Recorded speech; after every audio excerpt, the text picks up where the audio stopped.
کاش میں تیرے ہنسی ہاتھ کا کنگن ہوتا، کاش میں تیرے ہنسی ہاتھ کا کنگن ہوتا، تو بڑے پیار سے چاؤ سے بڑے مان کے ساتھ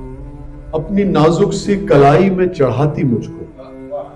کاش میں تیرے ہنسی ہاتھ کا کنگن ہوتا، تو بڑے پیار سے چاؤ سے بڑے مان کے ساتھ اپنی نازک سی کلائی میں چڑھاتی مجھ کو، اور بے تابی سے فرصت کے خزاں لمحوں میں تو کسی سوچ میں ڈوبی جو گھماتی مجھ کو۔ کاش میں تیرے ہنسی ہاتھ کا کنگن ہوتا، تو بڑے پیار سے چاؤ سے بڑے مان کے ساتھ اپنی نازک سی کلائی میں چڑھاتی مجھ کو، اور بے تابی سے فرصت کے خزاں لمحوں میں تو کسی سوچ میں ڈوبی جو گھماتی مجھ کو۔ میں تیرے ہاتھ کی خوشبو سے مہک سا جاتا،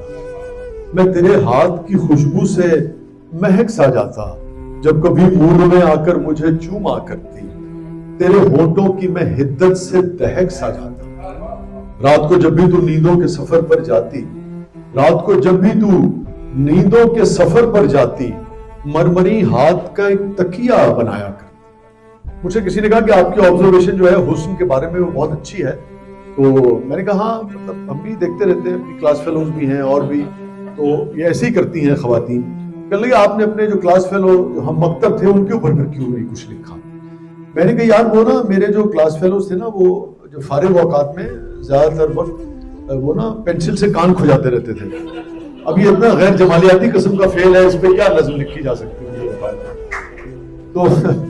تو میں نے کہا یہ نظم جو ہے یہ بنیادی طور پہ تو ٹریبیوٹ ہے، اور کریڈٹ ہی ان خواتین کا ہے جن کی ایستھیٹکس جو ہے بہرحال اس کا کوئی مقابلہ نہیں کر سکتا ہے۔ تو کاش میں تیرے ہنسی ہاتھ کا کنگن ہوتا، تو بڑے پیار سے چاؤ سے بڑے مان کے ساتھ اپنی نازک سی کلائی میں چڑھاتی مجھ کو، اور بے تابی سے فرقت کے خزاں لمحوں میں تو کسی سوچ میں ڈوبی جو گھماتی مجھ کو۔ میں تیرے ہاتھ کی خوشبو سے مہک سا جاتا، جب کبھی موڈ میں آ کر مجھے چوما کرتی، تیرے ہونٹوں کی میں حدت سے دہک سا جاتا۔ رات کو جب بھی تو نیندوں کے سفر پر جاتی، رات کو جب بھی تو نیندوں کے سفر پر جاتی ہی مرمری ہاتھ کا ایک تکیہ بنایا کرتی، میں تیرے کان سے لگ کر کئی باتیں کرتا۔ وہ بچے بڑے شرارتی ہوتے ہیں۔ میں ایک یونیورسٹی میں گیا ابھی، انہوں نے 2 مہینے بعد مجھے پھر بلا لیا، میں جلدی میں تھا تو میں نے مصرع یوں پڑھا کہ میں تیرے رات کو جب بھی تو نیندوں کے سفر پر جاتی، مرمری ہاتھ کا ایک تکیہ بنایا کرتی، میں تیرے کان سے لگ کر کئی باتیں کرتا۔ نوجوان کھڑا ہو گیا، کہنے لگا سر پچھلی بار آپ نے کئی جو تھا بہت لمبا ادا کیا تھا، اس بار بہت مختصر پڑھا ہے، اس کی کیا وجہ ہے؟ ہم بھی شاعر، ہم نے کہا بیٹا کبھی سردیوں کی راتیں ہوتی، کبھی گرمیوں کی راتیں ہوتی، ٹائم پہ ڈیپینڈ کرتا ہے۔ رات کو جب بھی شکریہ کرتا، رات کو جب بھی تو نیندوں کے سفر پر جاتی، مرمری ہاتھ کا ایک تکیہ بنایا کرتی، میں تیرے کان سے لگ کر کئی باتیں کرتا،